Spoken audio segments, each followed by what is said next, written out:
Alors j'espère que tout le monde est prêt pour Matan Torah qui arrive dans seulement 2 jours. J'espère que la tefila d'aujourd'hui était encore plus exceptionnelle et que vous avez mis une pièce de tzedaka supplémentaire pour un petit geste de Gmilut Chasadim. Alors aujourd'hui nous allons commencer la Mishnah He du Perek Vav.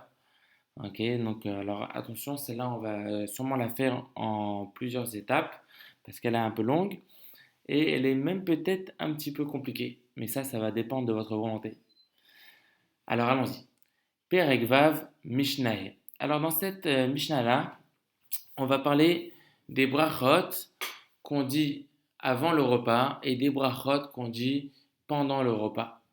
Par exemple, je suis sûr que vous avez l'habitude que Shabbat, vous faites un kiddush, après vous faites netilat yadayim pour manger le pain sur la bracha de Amoti lechem minaretz, et ensuite le repas il commence. Et à partir de là, on dit plus aucune bracha.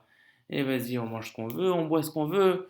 Toutes les salades, des salades Adama, des fruits à Hetz, des boissons chez Akol, tout ce qu'on veut, on mange et on boit. Et on n'a pas besoin de faire aucune bracha. Est-ce que vous vous êtes déjà demandé pourquoi? Eh bien, c'est aujourd'hui qu'on va l'apprendre. En plus de ça, vous savez qu'il y a quand même des exceptions, c'est-à-dire que on a l'habitude de ne plus faire aucune bracha pendant le repas, mais il existe quand même des exceptions sur lesquelles on va devoir dire la bracha. Et l'exemple le plus connu, c'est bien sûr le dessert, parce que dans la Torah, le dessert n'existe pas, ça ne fait pas partie d'un repas. C'est pour ça que nous disons aucune bracha pendant le repas, étant donné qu'ils font partie du repas, mais nous dirons la bracha quand même sur le dessert. Donc si par exemple, après le repas, vous voulez manger une belle tranche de pastèque, eh ben, on va faire bien sûr la bracha boré peri à Adama. Ok, ça c'était pour la petite introduction. Maintenant, regardez bien, mettez bien le doigt sur le mot Berach, où commence la Mishnah, là où il y a la petite souris, et on va commencer. Alors allons-y. Berach alayayin chez Lifne Amazon. Alors ici, attention, Amazon, c'est pas du tout ce que vous croyez. C'est pas du tout le site que vous connaissez. Amazon, ça veut dire le repas. D'accord? Alors, là, je traduis. Berach alayayin, s'il a fait la bracha sur du vin, chez Lifne Amazon, avant le repas. D'accord? Le repas n'a pas encore commencé. On est tous arrivés à la maison. On est tous devant la table, mais personne n'a fait motzi encore. Le repas n'a pas encore commencé. Et quelqu'un, il a envie de faire un petit lechaïm, boire une petite touche de vin, eh ben, il va faire la bracha, évidemment. On ne boit pas du vin sans dire la bracha. Et c'est quoi la bracha sur le vin? Boré Peretz, exactement. Eh ben, qu'est-ce que nous dit ici la Mishnah? Patar et ayayin chez les achar Amazon. Eh ben, en faisant la bracha sur le vin avant le repas, il s'est rendu quitte sur le vin qu'il va boire après le repas. Alors attention, ici quand on dit après le repas, il faut faire bien attention. On ne parle pas de quelqu'un qui a déjà fini le repas et qui a dit Birkat Amazon. On parle de quelqu'un qui est juste avant le Birkat Amazon. Il a fini de manger le repas, il a débarrassé la table, mais il n'a pas encore dit Birkat Amazon. Malgré tout, dans la halacha, c'est quand même considéré comme une fin de repas. Et donc, la halacha nous dit que celui qui a voulu boire un peu de vin, celui qui a voulu boire un peu de vin avant le repas, et donc il a fait la bracha sur le vin, eh ben, il n'aura pas besoin de refaire la bracha sur le vin qu'il va boire même après le repas.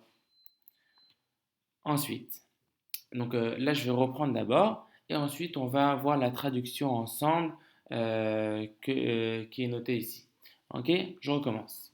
Berach alayayin, s'il a fait de la bracha sur du vin, chez l'ifne Amazon, qu'il boit avant le repas. Ok, donc encore une fois, je rappelle que c'est du vin qu'il boit avant le repas, avant d'avoir fait moti, avant de s'être lavé les mains. Patar et ayayin chez l'achar Amazon. Il s'est rendu quitte en buvant sur ce vin-là, sur le vin également qu'il va boire après le repas. Donc, il fait la bracha une seule fois sur le vin qu'il boit avant le repas et il ne refait pas la bracha une deuxième fois sur le vin qu'il boit après le repas. Qui peut me donner l'exemple idéal de quelqu'un qui boit du vin avant le repas? Bah, le kiddush, évidemment. Le kiddush. Qu'est-ce qu'on fait tous les jours de fête et les jours de Shabbat? On boit du vin avant de commencer le repas.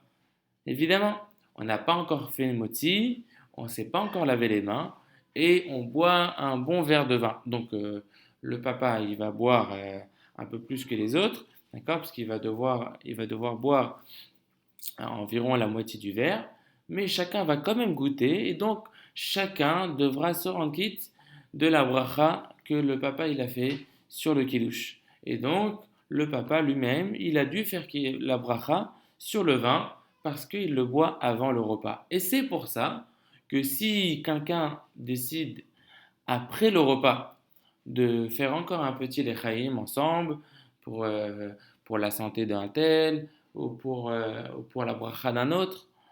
Ok, ça arrive parfois qu'on fait lechaïm, même après le repas, même après que la table soit débarrassée, eh ben, on va pas refaire la bracha sur le vin. On va boire le vin sans faire la bracha parce qu'on s'est déjà rendu quitte de cette bracha par le vin qu'on a bu avant le repas. Ok? Alors là, je reprends, mais suivez avec moi la traduction. Berach alayayin shelifne amazon. S'il a fait la bracha sur le vin qui est avant le repas, le vin qu'il boit avant le repas. Je traduis. S'il a fait la bracha sur le vin qu'il boit avant le repas. La Mishnah nous dit Patar et ayayin chez les amazon. Il s'est rendu quitte de la bracha sur le vin qu'il boira après le repas. Même s'il ne le boit pas au même moment, il se rendra quitte. D'accord? Donc pour que vous compreniez bien, ici la traduction des mots, Berach, bien sûr, ça vient du mot bracha, ça veut dire il a fait la bracha. Patar, ça vient du mot patour, qui veut dire être rendu quitte, qui veut dire ne pas être obligé. Ok? Donc s'il a fait la bracha, si Berach alayayin, alors patar et ayayin. Il s'est rendu quitte du vin. Mais pas du même. S'il a fait la bracha sur le vin d'avant, eh ben il s'est rendu quitte même sur le vin d'après.